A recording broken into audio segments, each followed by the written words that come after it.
you, Lord. Heavenly Father, we bless your name. Unkulunkulu omuhle isikhathi sakho lesi uNkulunkulu wethu omuhle. UNkulunkulu ukuthanda bakho kule ndawo. Let your way and rule over everything. Heavenly Father, siselela ibandla lakho Yesu lakho. Elisinkwa somphefumulo wethu uNkulunkulu wethu omuhle malehle. Njengamanzi ehlela Baba endaweni eyomileyo. Qede babona amandla onke otshalayo avule athole ukudla aphile. Uthe wena masikufune usenokuthola. Ngakho Father, we seek you. Babona amandla onke sikhulekela ukuba yonke imoya lakho konke okungabelana nokufundwa kwezwi lakho nakho konke okudephileyo siyakuthumba right now uNkulunkulu omuhle ukuthoba Baba wethu omuhle ebukhoneni bakho ukuze izwi lakho babona amandla onke lemlilo okuqothulayo Baba liyakhunzisa izimbabala liyasimula babona amandla amahlanu liqhebula amadwala uNkulunkulu wethu omuhle Baba wethu onamandla profeta ngalo phezulu kwempilo yethu kulesi sikhathi ibandla lakho lilalele uNkulunkulu wethu omuhle wonke kule ndawo babona amandla amabele kulothothwele ishe yakhe yanamhlanje egameni lika Jesu Kristu inkosi yamakhosi now and forever amen.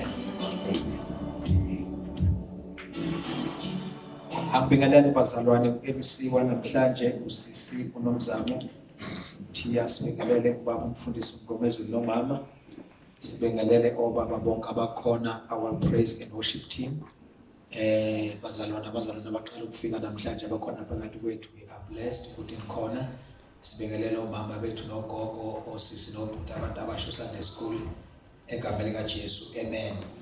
Igama lami uIsrael Muthanda Nkosi Mphile isibongo ngokaGumede lonke igama lika Jesu ngingumntwana ke kaNkulunkulu bazalwane ngisindisiwe uJesu wangenzela umusa bazalwane ngamukela yena ngabhajadiswa ngamanzi bazalwane ngaphinde futhi ngamukela namandla kamoya oyingcwele so ngiyumzalwane nje onamehlo kamoya onamehlo enyama egameni lika Jesu ngeke uzongichanse ngisho ngilele ngiyabona sibonga igama lika Jesu siyabonga uNkulunkulu ke with time I will be very sensitive and ngiyangithembisa abazalwane won't take long ngijwayele ukushumayela nje ekhathini ezithini ukaleka on Friday umfundisi ngingabizwa abantu beLC lapha bene memorial service.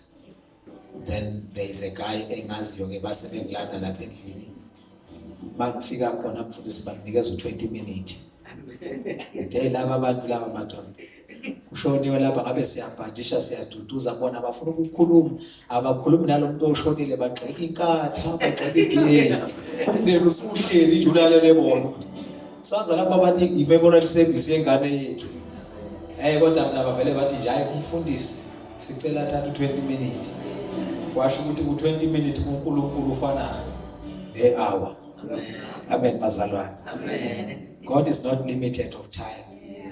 God can speak only few seconds but akhuluma into engakulasta for that all of your life amen.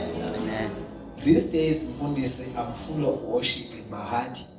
Uma ngabe ngenendumiso kenhliziyweni yami suke izinto ihamba kahle ngoba phela inhlupho nemnako siyalicima ihubo uyabona mawusuzizwa uwasha izitsha ukuthule ukhala zona zodwa lingeke ihubo ozazi ukuxakekile so sengiqalile njalo ngiyashumayela amen bazalwane kodwa izinto mayihamba kahle uzumamele kwethanikho na uzimangala ukuthi umama la ekhaya nje yonke into ayenza uyenza kanti bazalwane ngehubo manje nami nje ngiloko ngizwa ngelehubo alonke igama lika Jesu no bazalwane asivele sishoot straight to the word of God sivule Dlamini incwadi ngiyocela umtholele imic ozokufundela ngayo sibalikhulu ukuze sisheshe sibambisane incwadi ekaJakobe uJames ngesingisi uchapter 1 soqala ukufunda kuverse number 12 siyabonga umfundisi ukusifundisa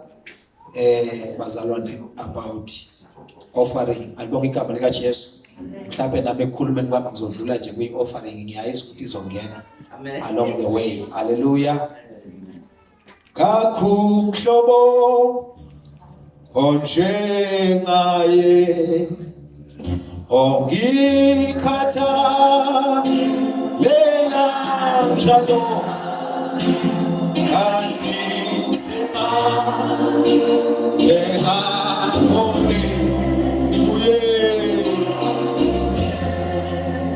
kakumhlobo njengaye kakumhlobo yebo nje khathalela ongikhathalela njalo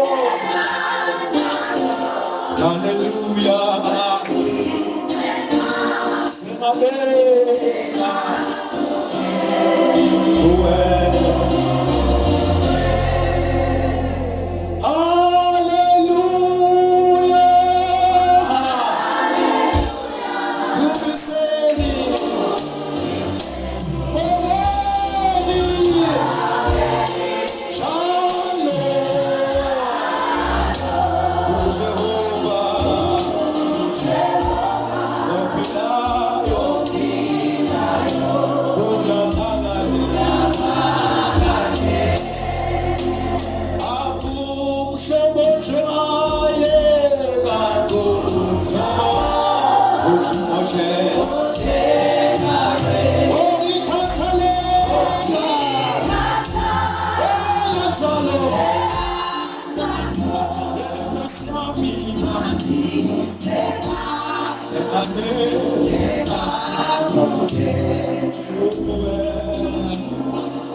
Oh Jesus.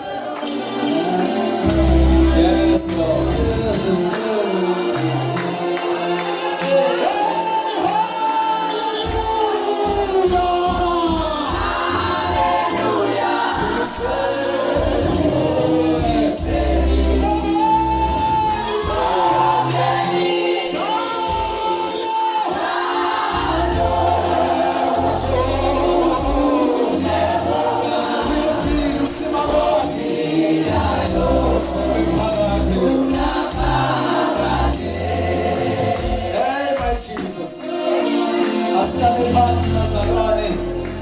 Sibambe ngoba izoze iphunyuke. Ngishilo ngathi nginento nje ngishisayo. Angikwazi nokuhlabelela kodwa nje makunalento kuyazama. Akubonge igama lika Jesu. Haleluya bazalwane. Kwaze kodwa ngithi umukhulu.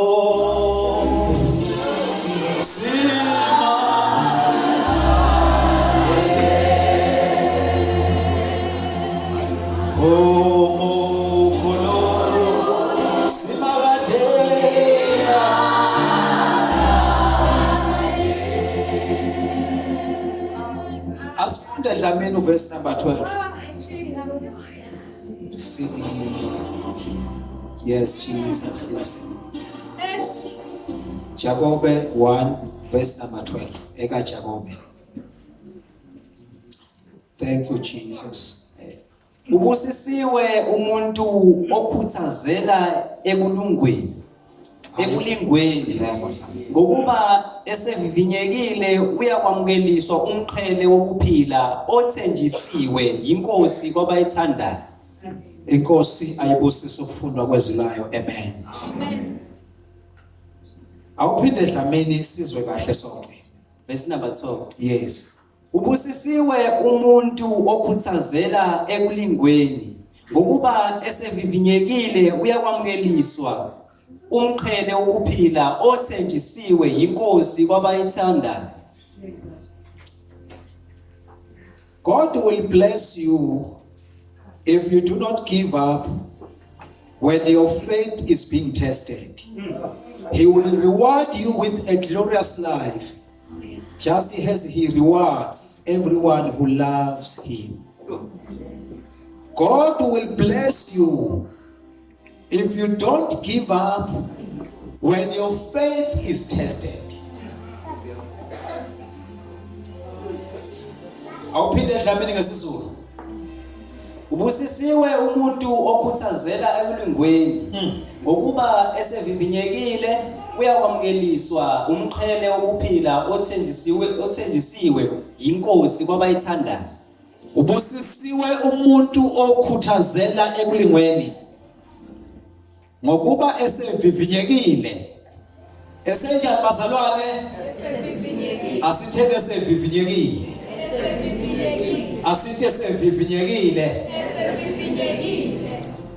Ngoba ikhona into ongeke uyithole ungakavivinyeki. Amen. Ufuna ukushesha kuqede. Amanye amavesi siwayeka. Indlela endaba. Ikhona into engeke uyithole engakezwa kanjani ungakavivinyeki. Futhi sikhona isibusiso ongeke usithole ungakangene kulingweni. Amen. When your faith is being tested, ukholwa bazalwane kuyatestwa. Ukholwa ungena esikalweni kutestwe. Amazi noma suka kutestwa iweight yakho, noma suka kutestwa ubude bakho, noma suka kutestwa ukuthi kukhuluphele kodwa nje ukholwa kwenziwa kanjani bazalwane? Wathi nje uyakholwa okwazi ukuthi usodlula ekuvivinyekeni. Masuqeda ukudlula ekuvivinyekeni uzobe usuyabusiswa ke uma uphasile ngesikhathi kuvivinywa ukukholwa kwakho. Ukukholwa kuthestwa njengesinqumo. La ekholweni izinto ezithestwayo kufika kuthestwe ukukholwa bese kuzothestwa nesinqumo ngoba asisethembi isinqumo esingathestwanga. Asisithembi isinqumo esinjani esingathestwanga. Isinqumo masingakathestwa asisithathi njengesinqumo esingasethemba noma esingacabanga usolasta kodwa after isinqumo sesidlule esivivinyweni. Uyabona uma oShadrach noma eShaki noAbednego bethi ngeke sayingcolisa ngesidlo senkosi asikwathembi lokho uma singakabaswa isithando somlilo kodwa mase bevuma ukungena emlilweni siyasethemba isinqumo sabo ngoba kusho bangasifela isinqumo sabo. When your faith is being tested you will be blessed. Uma ukholwa kwakho ungakathestwa khona izinto ozosizwa ngendaba. Uma ukholwa kwakho ungakathestwa uyozwa ngabanye ukuthi ukholwa amafuthi la esihamba khona. Ngoba uNkulunkulu ukholwa kwakho akakufaki kwi-test. Alibonge igama likaJesu. Busisi umuntu okuyonke sethestiwe. Aphume ngale aphethe ama-result athi positive. Amen. Bese in the Bible he will be rewarded with the reward of life. Ngesethembiso sokuphila esithenjisiwe inkosi kwabayithandayo. Okokuqala ngizokuchaza ukuthi what is the reward of life. Number 2 ngoba angisesibuchaza okunye ngizokuchazela ukuthi Abanjani abathanda inkosi? Ngoba ngiyazi ukuthi ngoba uhleli lapha nje ulindele ireward. Amen. Kanti ireward ithola abathanda inkosi. And ungenze ukuthi uhleli la ucabanga ukuthi uyayithanda inkosi kanti awuwameet ama requirement yabathanda inkosi. Ngoba ukuze sonke la kusho ukuthi uyayithanda inkosi. Ukuthanda inkosi is deeper than ukuze sontweni. Amen.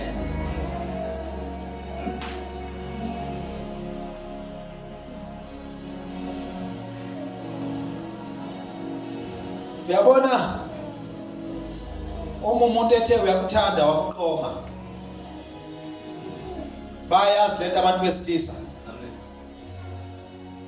Ungaloku umthemba manje ukuthi uyakuthanda ungakazi umtest. Ufuna ngenda ukushintshe nje. Azabuza ukuthi usamthanda kahle uthi ya. Ngokujwayele kabi. Ubone ukuthi usaqhubeka nokuthanda. Ngoba angeke uthembe into engathestwanga. Wathi yonke into kufanele idlule kubazalwane test. Wayoshada nomuntu ongakazi umteste wena. Umthemba kanjani umuntu ongathestwa ngoba noNkulunkulu akabathemba abantu abangathestwanga. And yabona la endlini kaNkulunkulu uNkulunkulu akakuthesti ngento akakufundisanga yona. That's what I like. Lalela bazalwane ngixoxele. La endlini kaNkulunkulu bangabe kufundiswa ngomnikelo. You will be tested with offering.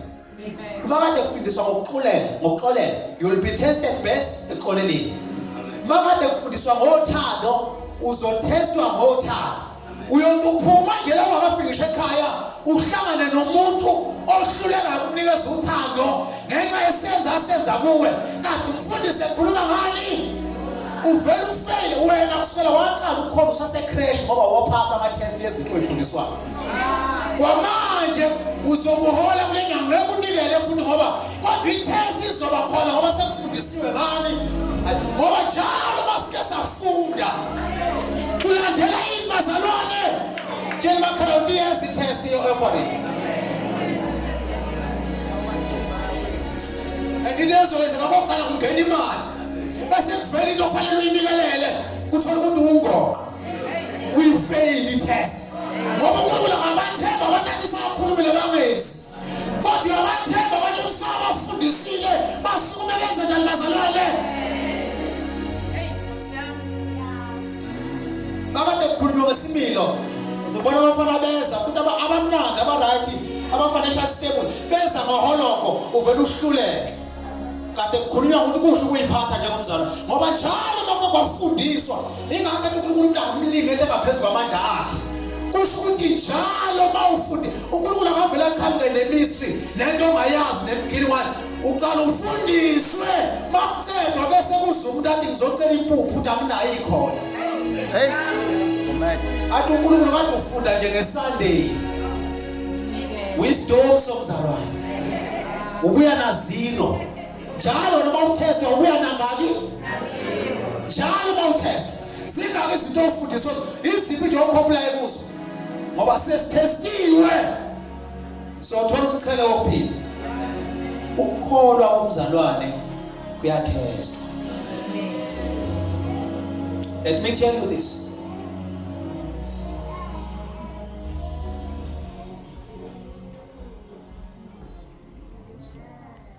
Ukumuza umzalwane lo muntu phela uthesta ukukholwa kwami. Ukuyizwa leyo? Uyazwa ukuthi somtesta ukukholwa kwami. Phela ukuthi ngesontweni mina akusho ukuthi nami angicasuki.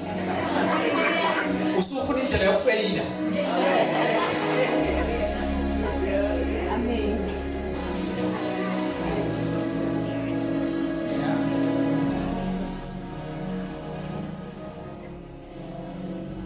Ngicela Dlamini ungivulele incwadi kaJohane chapter 10 verse 27 ngoba ngifuna ukusheshe ngiqede. John 10 verse 27. Izimvu zami ziyalizwa izwi lami, nami ngiyazazi, ziyangilandela. Qhubeka Dlamini. 28. Yes. Ngizinika ngizinika ukuphila okuphakade azisoze zabhubha naphakade. This is the reward of life. Uthi izimvu zami ziyangilandela, ziyalazi iphimbo lami, and ngizinikeza ukuphila okunjani? Isona sethembiso lesi sabantu abathestiwe. Base bayabekezela emathestini. Isethembiso sithi banikezwa ukuphila okunjani bazalwane? Okuphakade. Ukuphila okuphakade bakithi asinakho la esontweni. Kodwa ukuthola mangabe ukwazi ukuphasa ama test. Ukuphila okuphakade kwangathi kuyinto ezosetshenzelwa personal. Awi inherit njengokhondolo lomndeni. Ayithathisela njengobhokisi. Uyayisebenzela kusho ukuthi i-test mayisethwa iba too personal, awuthestwa antestwa ni group uthestwa uwedwa. Bese futhi isiphiwo sokuphila usinikwe wena personal.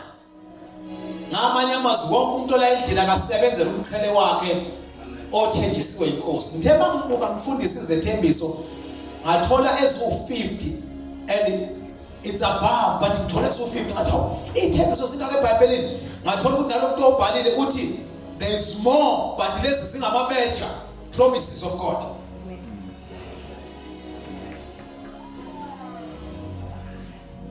And zonke lezo zothembiso I'm promising you zizofezeka zonke.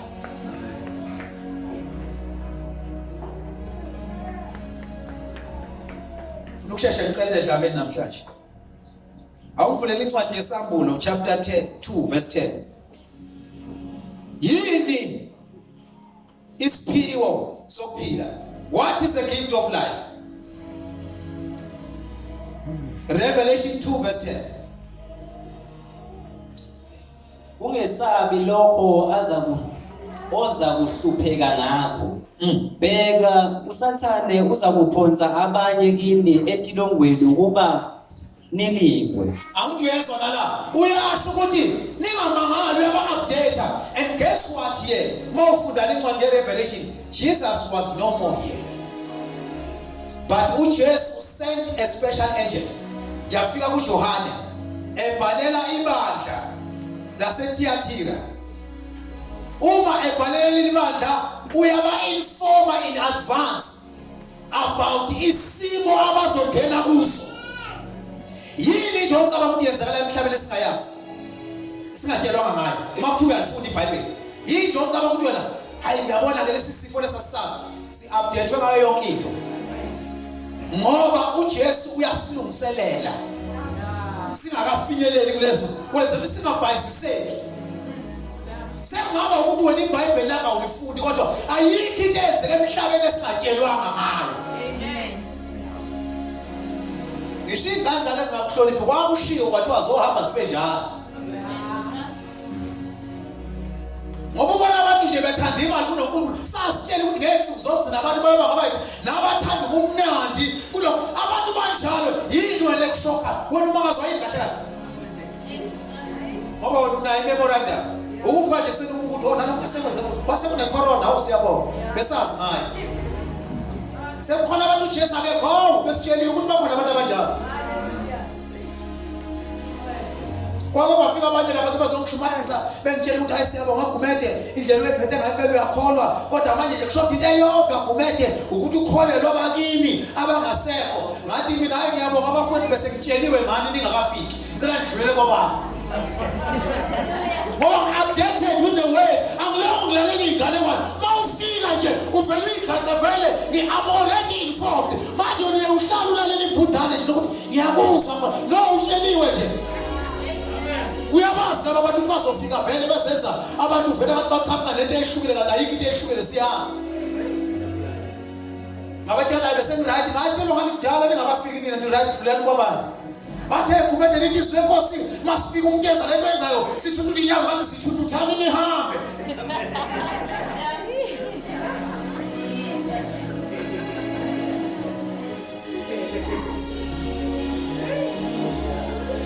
uJesu gijimani mtshelele abazalwane ukuthi usathane kunento afuna ukuyenza phakathi kwabo and uzobamba abanye phakathi kwabo abaphose entilongweni.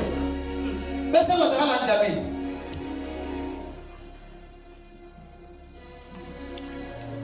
Verse 10, ufunda 10 no 11. Chapter 2 verse 10. Ungesabi lokho oza kuhlupheka ngakho. Bheka usathane uza kuphonsa abanye kini etilongweni ukuba nilingwe. Futhi niyakuhlupheka izinsuku eziyishumi. Kusuthi kuyenzeka akulibanje bese ukuba nilingwe. Hayi ukuthi lobe libulawa lobe lenzwa njani nilingwa. Ubusisi umzalwane ukuthi makutestwa ifaith yakhe aphasi. Ngoba uyothola umqhele wokuphila. Uthi kuJesu no, kunento ezayo phakathi kwenu bazalwane. Bazobanjwa abanye benu baphoswe etilongweni, but not for death, for testing your faith. Please bazalwane, let's go out there and stand firm and focus to God. Because ukukholwa kwakho la usebenza khona kuzotestwa. Ekhaya kuzotestwa. Your friends will test your faith. Your relatives will test your faith. Ayikho indawo ozohamba kuyo ukukholwa kwakho kungatestwa. Kodwa iba umzalwane ukuthi usutestiwe, uwaphasa ama test.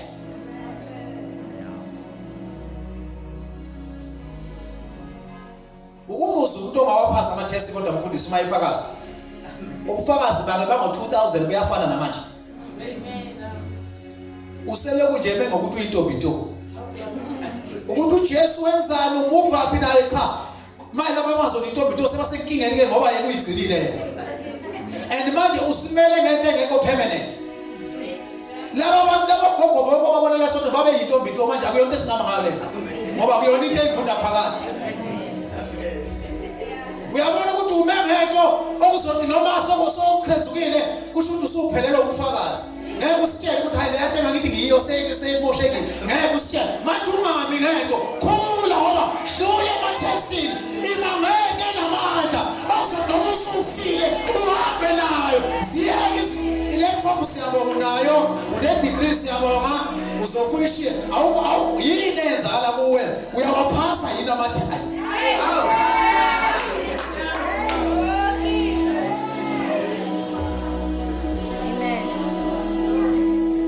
Kusumela ukuthi awuqomanga ngoba sazi noma bakunaki vele ngoba bakunaki ngakho. So iba umzalwane ukuthi usutestiwe ungene kwenye iclass. Ayibonge igama lika Jesu. Njengoba nifunda namhlanje notestwa nizotestwa ngempela. Ngoba yonke into efundisiwe siyatestwa ngayo.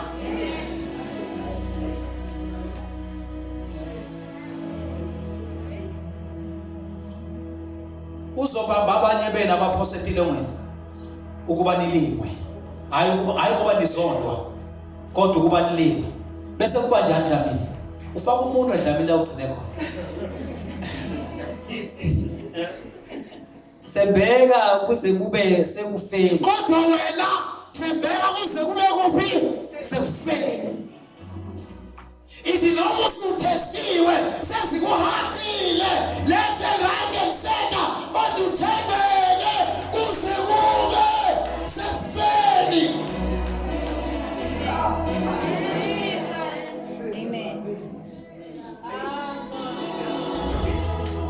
Sekuhaqi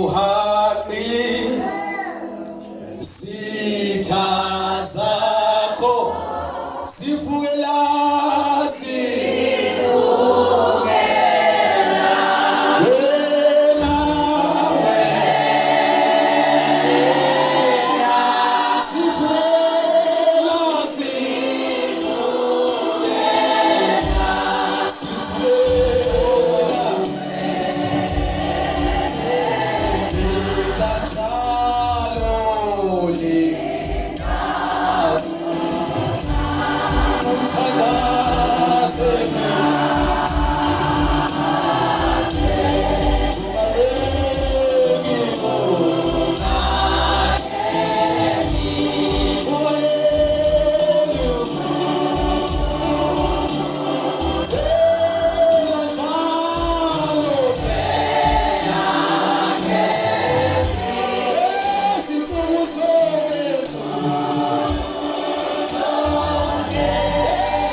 Awufunde dlamini usheshe mqede senivivinyiwe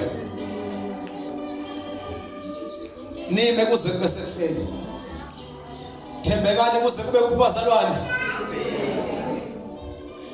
asithembekeni kuze kube akunandaba ukuthi udlulapi kodwa ithi usuvivinyiwe ume kuze kube phezulu kwethu athi usathana iwaze wafa lo muntu ethembekile sekuphose konke amatshe nentini ngaphosa yonke into aletha yonke into amhlasela la ngokugula amthathela imali ngaqeda umsebenzi amgqiqiza lemoto kodwa wama kwaze kwaba sekufeni wabuka izinto ezisemaceleni thembeka kuze kube sekufeni thembeka kuze kube sekufeni Amen. thembeka kuze kube sekufeni. I don't know what you're going through but ithembeka kuze kube sekufeni. Sonke khona izinto esidlula kuzo kodwa simile kuze kube sekufeni. Simile kuze kube sekufeni. Akunandaba bangahleka abantwana babuka abazalwane kodwa simeni bakithi kuze kube kuphi sekufeni. Sithi masiphethe ibhokisi lakho sithi hayi iqhawe le limile simnetha kwaze kwaba sekufeni. Funa uverse 11 dlamini sithandaza. Onendlebe makezwe lokho akushoyo umoya emabandleni. Yes Lord. Onqobayo akasoze oniwa ngokufa kwesibili. Onqobayo akasoze oniwa ukufa kwabazalwane.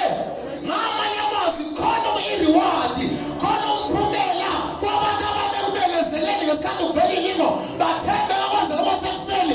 iBhayibheli yibo labo abangeke bakubone ukufa kwesibili. That is a reward of life. Siyayibona imali, siyayibona imishado, siyayibona imoto bakithi, siyayibona izindlu ezinkulu, kodwa there is a reward of life which is eternal life. Akungeni noma ubani lapho, kungena ababekezelile kwaze kwaba sekufeni. Kodwa ngashumayela kancane bazalwane, ngathi ngishumayeza abantu abangangizwa kahle. Lesi sipho sokuphila asitholwa abantu abatefayo. Amen. Kodwa sitholwa abantu esifanethile. Kodwa isifanetha abathembeka. Kwaze kwaba phezu kwethuna.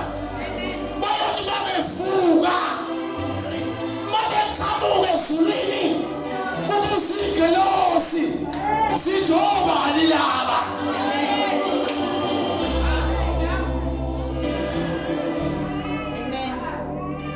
Bese bavele bathula bona vele kusukuma iwundlu. Kusukuma uJesu abakhulumele. Athi phela yibo laba abavele emhlabeni osisi ekuhluphekeni nasekhandlekeni bavumile ngemizimba yabo bahlushwa badelela ngenxa yami. Ngakho ke dedani izingelosi ngoba laba babekezelile kwaze kwaba sekufeni bangene badle ifa labo. Laba ngeke bakubone ukufa kwesibili. bashizilile emhlabeni babulawa ngoba emhlabeni kukhona lonke uhlobo lokufa kodwa ezulwini ayikho into engabulala umuntu obekezela emhlabeni. Amen. There's no corona ezulwini. Asahaganda emhlabeni asaqhawulana sesihamba sivala imlomo ngoba kubi la emhlabeni kuyafiwa kodwa abayobekezela bathembe kuze kube sekufeni they won't die anymore. That is the reward of life. Your friend cannot give you that reward. Ngiyayibona lezi zipho bakunika zona ngebirthday namakhekhe laba kunika wona uziwaposte la ku Facebook. Siyabonga kakhulu inyama nayo yonke into. But there is a reward of life. Ngithanda ukukhuthaza wonke umuntu la sengizothandaza mfundisi ukuthi let your focus be to the reward of life. Mhlawumbe thina uma sethemba siphinde sikudisappoint. Mhlawumbe thina singakuthembisa into siphinde singakuniki. Kodwa khona isethembiso sokuphila. Esithi elithi iBhayibheli bonke abayobekezela kuze kube sekufeni bayothola isipho sokuphila. Alibonge igama lika Jesu. Mhlawumbe ngifundele ivesi lokugcina incwadi kaMark 12 verse 8. Sivele sithandaze egameni lika Jesu. Incwadi kaMark chapter 12 verse 8.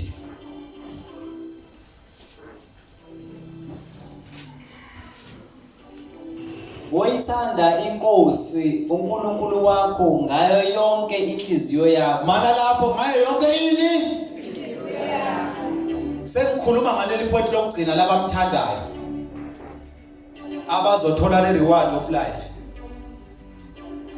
Okokuqala nje ngathi kufuneka inhliziyo. Ufuneka yini? Sizobala sikhulumeni sonke kufuneka yini okokuqala? Asazi ke ngoba usuyinike kubantu nje. I give you my heart.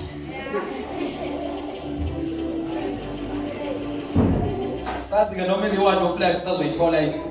Ngoba ngathi inhliziyo already sivele inikelwe kwabathini. And nalabo inikele kuNkulunkulu akabazi. Abayi approve ile nalento yakuNkulunkulu ufakile kodwa inhliziyo yakho. Yake yalimala njalo ngoba uyifakile ivele yableeda, vele yophigas. Nalapho uyifakile nje ubu desperate ufuna into ezokupholisa. Ngoba sabe siyifaka inhliziyo zethu. Obuza ngake mayifaka mina inhliziyo yami entweni. Yasha mayiqala phansi ibhidlikile. Ngoba mawufele inhliziyo uvele bespoke somuntu esiphilayo. Mawufele inhliziyo ufana nemoto engena njini. Bangena bashawukhiya idumo. Ifresh ngaphandle washiwe kanti kufinji.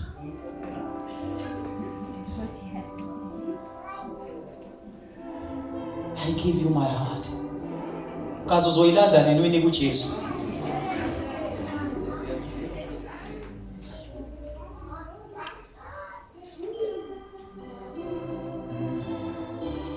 Ngingabhalisa i-status lapha manje abantu bangihleka.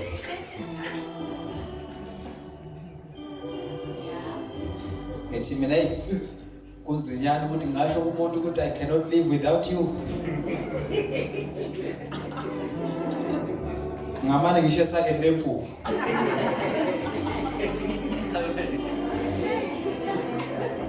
Amen. Angithi lento ngisho umfundisi ukuthi senosiwahleke lento kuba uyahlekisa. Angithi umfundisi nje ngoba ngikhuluma kulo muntu ola. Wake watshela umuntu ukuthi I cannot live without you akasekho lo muntu. Kodwa la uyaphila. Manje lento uyabona ukuthi hayi ukutshelana phela makumnandi bakisindisa no ice cream. Ungcina usho nawe ukuthi uze KFC mnandi. I cannot live without you. Ucawuthi wabe usaphila nje wena. Wasanini utshela abantu leyona. Umuntu avela hamba usumtshele kahle ukuthi akhe avela umuntu ahamba usumtshela impilo yami mfowethu avela umuntu adaye sekuphelile.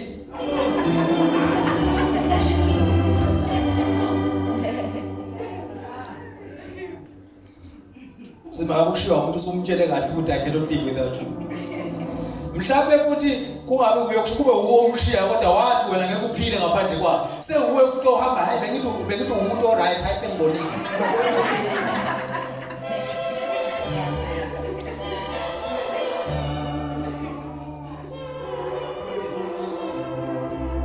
funda Dlamini inhliziyo edingakalayo nangawo wonke umphefumulo wakho and wonke umphefumulo wakho nani futhi Dlamini nangayo yonke ingqondo yakho nengqondo yakho futhi yadingeka uma uthanda ubani uNkulunkulu lalela kanti bazalwane yazi yabona le ndaba mfundisi indeke le ndaba le engithintayo uNkulunkulu awukwazi ukuthi uyamthanda inhliziyo yakho ungakayifaki.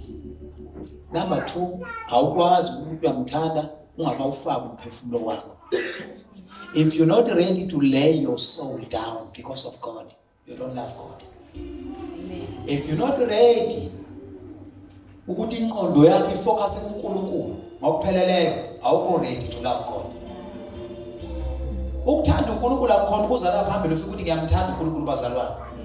Kodwa uNkulunkulu ufika check ingqondo, a check inhliziyo, a check umphefumulo. Abo no yindebe zomlomo kodwa inhliziyo yakho mfowethu ikude nayo. Sesizothandaza ke bazalwane. Ngithe ngizoyikhatha le message ngeke sayichaza ezinye izinto. Uma umuntu ezodumisa uNkulunkulu angithi umuntu uhlukele kathathu. Kufike kuba uflesh body kuzoba usoul, your mind, ama emotions, ama senses zonke leyo nto le operator hlangana nenhliziyo bese kuba ispirit bese saphefumulelwa uNkulunkulu ngaphakathi. Lalela ke uma uNkulunkulu efuna ukuconnecta nawe aka-connect engqondweni kodwa naye iyadingeka to love him. Uma futhi efuna ukuconnecta nawe aka-connect nenhliziyo nesoul yabona noma nayidinga futhi aka-connect nomzimba wakho uconnecta with the spirit.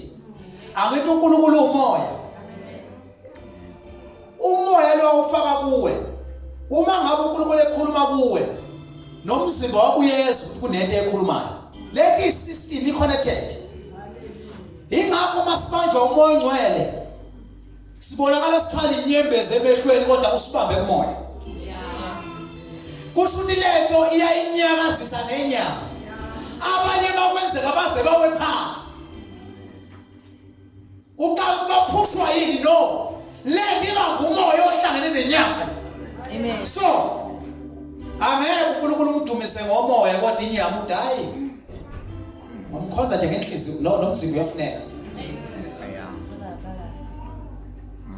Lento ifuneka yonke. Ingakho umunye umuzwa wathi hayi manginako ukuthi ngenzani ngaphandle. Inhliziyo yami. Ungamjaji ngengaphandle. Don't judge the book by its cover. Masakushaya sigisi. No! Nomzimba nje bazalwane uyadinga. And it is le Nkosi masifika phambi kwesihlalo somkhosi. Sizohlulela ngaloko esikwenze sisekuphi? Asisho kuphi? Phela uma ungahlulelwa ngento oyenza ukwenza emzimbeni ungaphika. Ngoba izinto eziningi uzenza usemzimbeni. Manje ingakho kufanele ulandwe fresh ukuze ungathi kwakungamina. Uyabona nje into oyenza ebusuku silele. Kululeka. Azi emsebenzini bengishela ngokuthi uNkulunkulu there is no place to hide for God. Amen. There is no location emhlabeni that God cannot inherit. Amen. Even underneath, under sea, underwater. Ngisho ungamboza ingubo khemnyango uthi ugesi uthi la kunamuntu. Amen. uNkulunkulu la.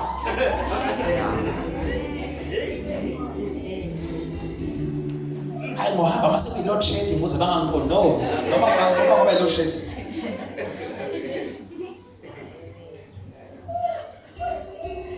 And uNkulunkulu he is capable of being everywhere at once. Ukwazi kuba yonke indawo ngesikhathi esisodwa. Amen. So ke uma ekudinga inhliziyo iso Now, let me read this verse man in English.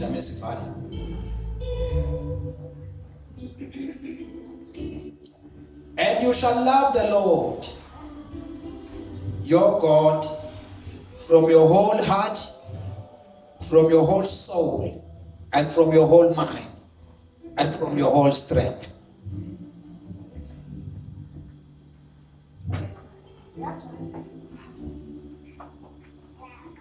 Okay. Angiveze lokhu futhi kancane sekuvala. Uthando konje siluzwa ngani uthando? Siluzwa kuphi? Siluzwa enhlizweni akithi.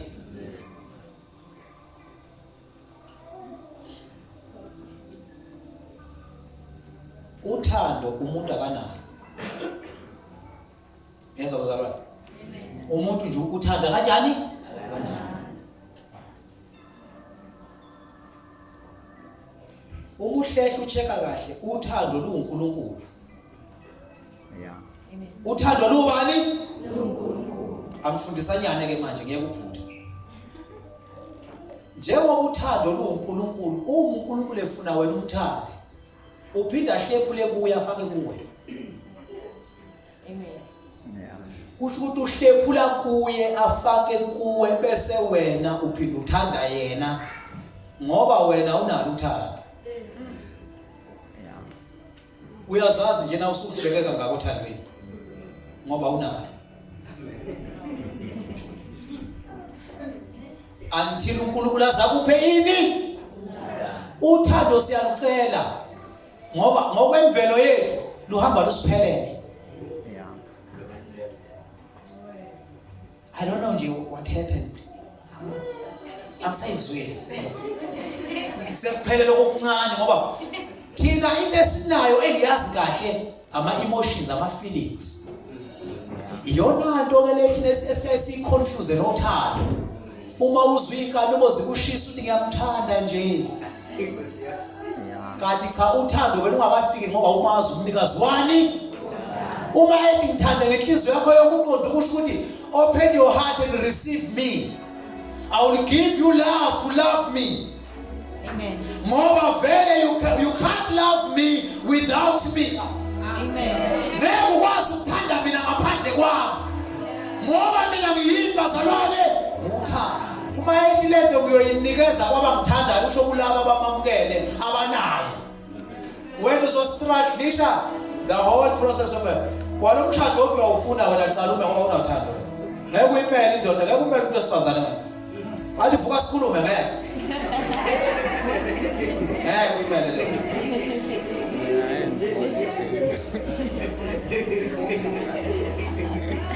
Ngeke uyiphele le nto.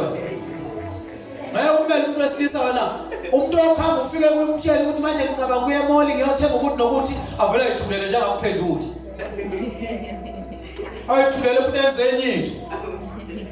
Kuphela usuku nilale nivuke ngakusasa umuzwe ethi yazi izolo ngikuzwe ukuthi ufuna kuye emoli futhi ayangiyeke mina ngafuna kuyizolo. Kangamkhulumisana. Ngeke uyimele le nto. Wena ufuna umuntu ozokuphendula manje. Manje lento leyo udinga ilapho uthanda. Noma ayithola ngempela ukuthi uqhube umthande nje ngenkosi yakwakho.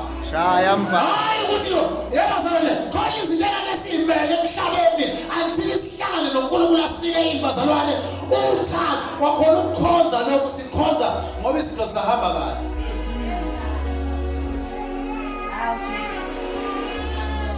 Wakhona ukuthi uyakholwa uNkulunkulu umncikisele yabo nje ngonyaka ozayo manje ukuthi uNkulunkulu akangibusisi ngizobona ngenza njani ngoba you don't have love.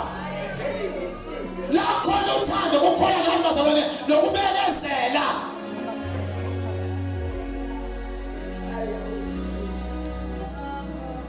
Sebashade bokontaba yabo.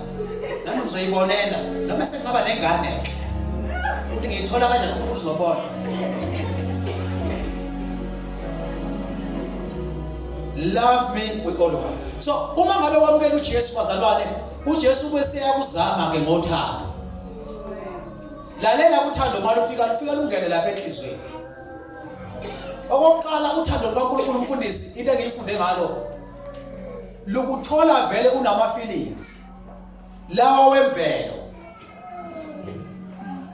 lawa wemvelo ukuthi nje une type yakho yabo kunento ukuthi mawubona ukuthi yazi ngiyalaqoke ngalo uthando lwakho ukuthola unaleyo nto ocaba ukuthi wena yuthanda ingakho uma umuntu ethola uthando lukaNkulunkulu ngoba kuyinzuzo kuyokushaya indiva. Amen. Awukwazi ukuthi ungafike wamukela uJesu ujola uthola uthando lwakhe through the Holy Spirit uphinde uqhubeke ujole ungakalwamukela uthando lukaNkulunkulu. Uthando lukaNkulunkulu luvala yonke iappetite yokudla isono. Ukulangazelela ukona kuyaphela musu ukuthola uthando ngoba imassage lehug lokhiso wakhe ukwenza ungasasibona isidingo sokuyikhathaza ngezinto ezizosuthisa imizwa yakho. Ngamanye amazwi uthando lokuNkulunkulu lufika ludirect ama feelings yakho. Uqale manje ube nama feelings yokuthanda isonto kunokuthanda izinto ethandwa kuwe. Uthando lwaNkulunkulu ukuthola unalento okuthiwa self interest, uba selfish, une pride. Ufuna yonke into ibe ngawe. Mfundisi ngifuna ukuvala. Uyazi ukuthi uma uJesu efika kuPetro embuza 3 times that uyamthanda na, waye kade ufuna ukumbulala self interest. He was checking the love that is beyond nature. Waye ufuna ukubulala le yanto yakhe ukumthanda ngama feelings. Ngoba uPetro wake waconfess ukuthi uyamthanda uJesu kodwa waphinde wamphika. Usuyabona ukuthi wayemthanda ngempela kodwa wayemthanda ngokwenyama. Hayi ngothando lukaNkulunkulu. Ingakho wathi masebanjwa sefike lamasosha athi nawe wathi cha ngazali naye ngoba kwakwa feeling ayibazalwa wena usazohlukana nalomuntu uyamthanda ngoba ubanjwa ama feeling. Mase kuvela izimo ezikubuza ukuthi you love him really. That's why the love of feelings are fake. But the love of God is genuine. Ngifuna ukuvala kodwa ukuthi angidikanyane kule. UPetro wake waconfessa kubafundi bakaJesu bonke bephelele. Wathi mina ngiyofola ufa khona. uJesu wambuka wathi hayi mfana wami, you're not even baptized with the Holy Spirit. You love me by feelings. Ngeke uyimele lento ayishoyo. uJesu predestined wabona kuqala ukuthi uPetro ngeke ayiphase le test azama ukuyibhala. Ngoba wayemthanda ngokwama emotions. Hayi ngokamoya ngokuthanda kukaNkulunkulu. La sinabazalwane abamawa nomini. Ngoba uthando lwabo luconditional. Lusokuthena uNkulunkulu uzomenzela. Uma angayenzanga lutho uNkulunkulu uyaphela. Ingakho nje sontweni uyazi ungazi isikhombisa ukuthi uthando lwakho hayi luconditional ngempela.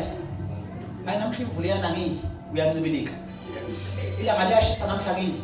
Ngesonto lizawukhona uyaqhuma ngesonto lilandela uhleli. Uthando lwakho nje ngazi ngizolukala njenganje. Uthando lwakho nje into nje ebhakuzayo asilazi noma uyathanda noma ufuni. Ngelanga uyanikela ngelinye isonto uyama. Ngelanga ubonakala ukhala inyembezi ngelanga uyithulele nje awufuna ukusho amen awuculi ngisho ukucula awukho right. Akho right nje vele. Mangekho right kangenze njani?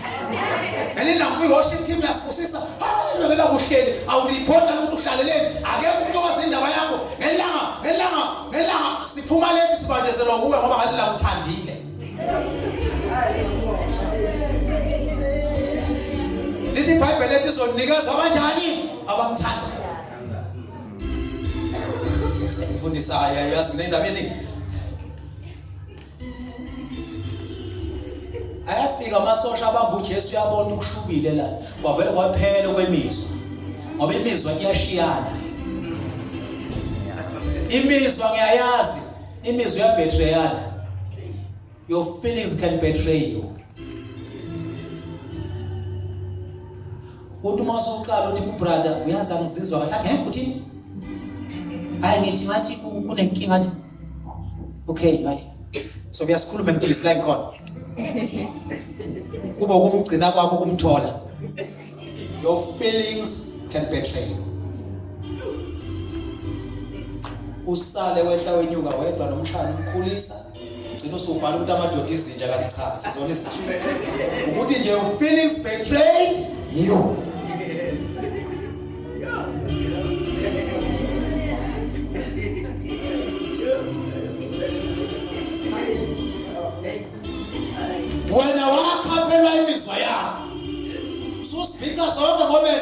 singayidlanga. Sakwenza nje.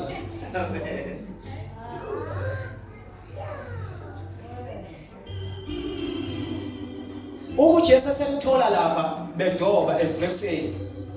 Umbuza 3 times uthi uyamthanda na? Petro yebo Nkosi ngiyamthanda.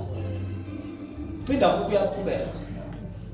Peter uyamthanda na? uJesu wayefuna ukumbulala lento yama emotions yokumthanda ngama feelings. Uma ethi feed my flock. uPetro amazi ngiyaphi lapho kodwa. uPetro wacomplaina ngesikhathi uJesu embiza ethi ngilandele. Ebona lo Johane elandela ngemuva. Ngoba enqondweni yakhe wayetshela ukuthi I'm the best. So wabuza uJesu ukuthi ulandani lo. Wayesethi uJesu ngitheni kuwe? Angisho ukuthi ngilandele. Wathi ushilo Nkosi wathi ungenaphi kulo? Uyabona ukuthi thina sikhonza nama feelings ethu phakathi kulento. Ufuna kube uye ngoba uthe uJesu akho uyamlandelayo. Uma uJesu embuza uma sembuza kwesithathu iBhayibheli he became emotional, he cried. Uyazi uma ekhaliswa yini? Useyabona ukuthi useyekhumbula ukuthi ngathe ngizomlandela kodwa ngahluleka. Okusho ukuthi I'm nothing. Let me die. Let my will die. Intando yami. uPetro became submissive spiritually. Ngoba uJesu wambuza waze wamthinta kwispirit sakhe. Uma ushunyazwa noma ukholwa kodwa ungakazi unyakazisa umoya wakho, usane dust. Kufanele kuze kufinyelele lapho intando yakho uyibeka phansi. Busuthatha intando yakho. From there you qualify to say I love God. Sengivalile. Sengivalile. Uma sekhala uJesu siyabona use right ke manje say feel pride mayisekhala. Uyazi ukuthi umuntu mayengakakhala imphakamisa ukuse phezulu. Mawufuna ukubona umuntu ukuthi umuntu ophakeme akakhali. Kodwa ukhala kanjani uphakeme? Ngoba uyihlangabeza inyembezi zisala. Bangabona abantu ngoba awufuni kodwa manje isihlulile into wabeka phansi impakamo. Ziyehla. Zenza njani bazalwane? Ziyehla.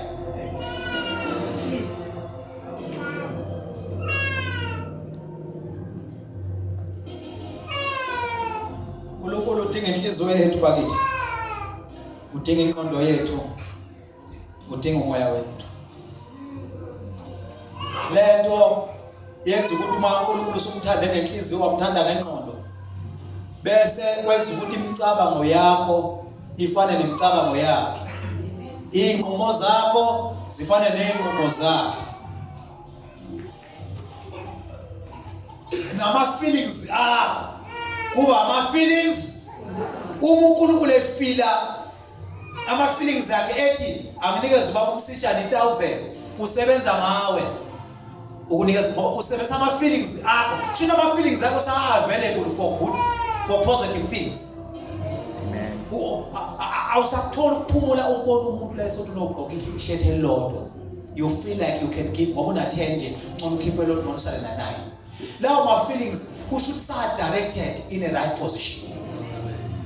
But uma njalo kunama shirt awu10 ubonelele lami uthi bathi ngathola nalelele kakhulu usufuna ukuba nalele ngisale nani ke mina. Uyabona ama feelings akho sawa. Uyabona into engishumayela abazalwane. Kunomuntu othinta nayo afisa ukuphuca wona leyo yodwa nawe uphathanisa ngayo. Umbone lapha naye so ugqoka icathulo ebrown cha yini kodwa ngempela. Cha usefuna ukuba necathulo ebrown.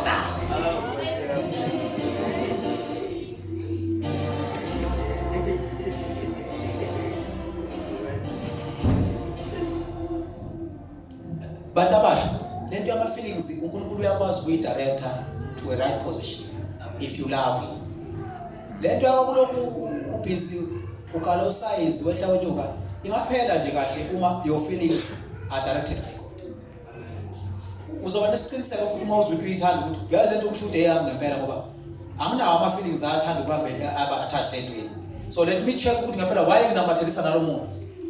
Let me pray based on this because your feelings are direct. uNkulunkulu ugcwele enhlizweni, uNkulunkulu usenqondweni. So nemizwa vele, yabona ungabi nemizwa eshesha wathi nje wena, iso lakho. Cha, iba umzalwane nje izinto oyeka uzidlule. Uyibona beyihandle labanye kodwa ube ne self defense. Asimele ngenyawo zethu bazalwane phambi kweNkosi. Standards.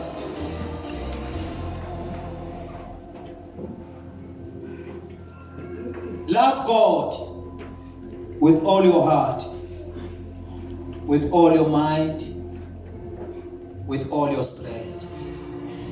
Uma ekhuluma nge-strength, he is referring to your body. Ngoba umzimba bakithi uyinto yokugcina, umzimba ucontrolwa ingqondo nenhliziyo. So uma ingqondo i-right, nenhliziyo i-right, umzimba uyakuqhubula nje. Uyise esotweni. Utshele futhi ukuthi sengiyageza manje uthathe futhi utshele manje awudla ukudla for 7 days umzimba nje seyingqondo manje econtrola ini bazalwane umzimba ngabanye bathi your strength now love the Lord umzimba ngeke uyenze lutho umzimba nje uyicontainer nje elokhu imuva nalezi zinto lezi uNkulunkulu engene kulezi zinto amthanda ngalezi zinto khulenga lokho kunye nje bakithi khululeka umzimba awubona uzodecide ufuna ugqoke kanjani ufuna ukukhuluma kanjani awu decide wena nje kwamanje ugqoke kanje you decided in your mind and in your heart you love lento oyigqokile so vele thina sibuka inhliziyo yakho sibuka nengqondo ukuthi ziyathatha kahle ekhanda lalomuntu angaze sonto negqoke kanje asinankinga thina nomzimba wakho umzimba ngeke siubleme futhi umzimba uready unayo indawo nezintuthwane futhi ziwulindile nempethu but umoya wakho hayi ngathi kunendawo la ulindwe khona.